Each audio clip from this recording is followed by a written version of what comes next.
आदेश शिक्षा विभाग की तरफ से जारी किया गया है जिसमें एसआईआर के साथ सभी शिक्षकों को कुत्ते पकड़ने के लिए आदेश दिए। इसको लेकर आपका क्या कहना है? देखिए, ये आदेश जो जारी किया है ये बिना सोचे समझे और अविवेकपूर्ण ये आदेश है। हम भी इसका विरोध करते हैं क्योंकि अध्यापकों का काम केवल पढ़ाने का है। अब तक अध्यापक अन्य कामों में व्यस्त था, एसआईआर वगैरह में व्यस्त था। अभी कुत्ता पकड़ने का काम हमारा थोड़ी है, हमारा काम पढ़ाने का है। तो कुत्ते पकड़ने के लिए बहुत सारी एजेंसी हैं, पंचायत है, ग्राम पंचायत है, नगर निगम है, ये सब बॉडी है, लोकल बॉडी है। इनका काम है, इनका काम ही यही है कुत्ते पकड़ने का और उनको भेजने का, सेंटर भेजने। तो इनको आदेश दिया है गवर्नमेंट को इस पर ध्यान दिया। हमारा काम केवल ये है कि अपने विद्यालय में बच्चों को सुरक्षित रखेंगे, लेकिन ये थोड़ी कि बाहर जो विद्यालय के बाहर जो कुत्ते घूम रहे हैं उनको पकड़ करके या उनको उनसे कोई पकड़ करके हम जानकारी दें। हमारा काम यह है कि हमारे बच्चे जो स्कूल में हैं हम उनकी सुरक्षा का बिल्कुल निःशुल्क से ध्यान रखेंगे, हमारा दायित्व भी है। बाकी कुत्ते पकड़ने का काम और सरकार को सूचित करने का काम, ये काम हमारा नहीं है। हम इसका विरोध करते हैं और आवश्यकता पड़ी तो हम आंदोलन करेंगे। को प्रभाव का तो ये है कि एक तो छात्र संख्या, इनके इस प्रकार के अव्यवहारिक आदेशों से छात्र संख्या कम हो रही है, न्यून हो रही है। उसके दो कारण है। एक तो लगभग 1.5 लाख अध्यापक कम है, वेकेंट पोस्ट पड़ी हुई है। और दूसरा, इन्होंने 5 साल 6 साल की जो आयु बच्चों की एडमिशन की थी, उससे प्राइमरी स्कूल बिल्कुल खाली हो गए, बच्चों के एडमिशन हुए ही नहीं, सारे बच्चे निजी विद्यालयों में चले गए। तो आज ये मर्ज कर रहे हैं। मर्ज होने का कारण ये है कि सरकार की जो नीति है कि बच्चे 5-6 साल से कम उम्र का बच्चा एडमिशन नहीं लेगा सरकारी स्कूल में, तो वो प्राइवेट वाले 3 साल 4 साल के बच्चे को ले जाते हैं, उनको एडमिशन दे देते। तो हमारे जो प्राइमरी के स्कूल जो बंद हुए हैं और एक दूसरे मर्ज किए हैं, उसका कारण यही है। और इससे छात्र संख्या प्रभावित हो रही है, अध्यापक पूरे नहीं है और जो हैं उनको अन्य कार्यों, गैर शैक्षणिक कार्यों में लगा दिया गया। तो छात्र संख्या तो निश्चित रूप से प्रभावित होगी और कम होगी।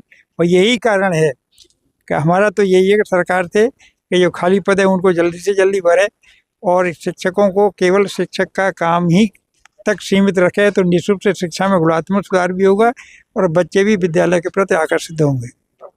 CRM शर्मा। नया आदेश जारी करा है जिसमें शिक्षकों को कुत्ते पकड़ने के लिए कहा गया है, तो आपका क्या कहना है? ये अव्यावहारिक आदेश है। इस तरह के तुगलकी फरमान कई बार निकाले विभाग ने और उनका हमने हमेशा कड़ा विरोध किया है और उनको वापस लेने पड़े हैं। ये फरमान भी जो उन्होंने जारी किया है ये शिक्षकों को स्वीकार नहीं है।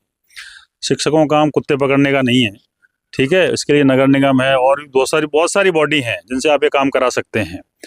अध्यापकों का काम नहीं है और ना अध्यापक इस काम को करेगा।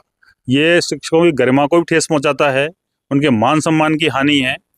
और अगर ये 2 दिन में आदेश वापस नहीं हुआ तो हम निश्चित रूप से आंदोलन करेंगे। किस तरीके का आंदोलन आप करोगे? सबसे पहले तो जिस अधिकारी ने आदेश निकाला है उसका घेराव करेंगे। अगर उसके बावजूद अगर वापस नहीं होता है तो माननीय शिक्षा मंत्री से मुलाकात करेंगे। अगर वो वापस नहीं लेते हैं तो हो सकता है कि हम शिक्षा मंत्री तक का घेराव किया जाए। नवीन कुमार शर्मा, महामंत्री, राजस्थान शिक्षक संघ सियाराम। इस तरीके से शिक्षा विभाग ने एक नया आदेश जारी करा है, इसको लेकर शिक्षकों में काफी आक्रोश है और आंदोलन करने की कह रहे हैं। इस फैसले को आप कहाँ तक? जैसा कि हमारे संगठन के भाई साहब अध्यक्ष जी ने और महामंत्री नवीन जी ने बताया कि संगठन इसका पुरजोर विरोध करेगा।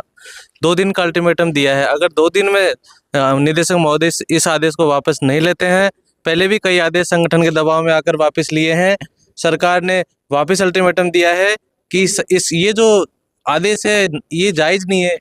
ये कुत्ते भगाने का इस शिक्षकों का काम थोड़ी है। जिस तरह सरकार चाह रही गुणात्मक शिक्षा बच्चों को प्राप्त हो, कहाँ से गुणात्मक शिक्षा प्राप्त होगी? 55,000 टीचरों को SIR में लगा रखा, 1.5 महीने हो गए स्कूल में गई नहीं। फरवरी के अंदर इस बार पहली बार समय से पहले परीक्षाएं, बोर्ड की परीक्षा आयोजित की जा रही है।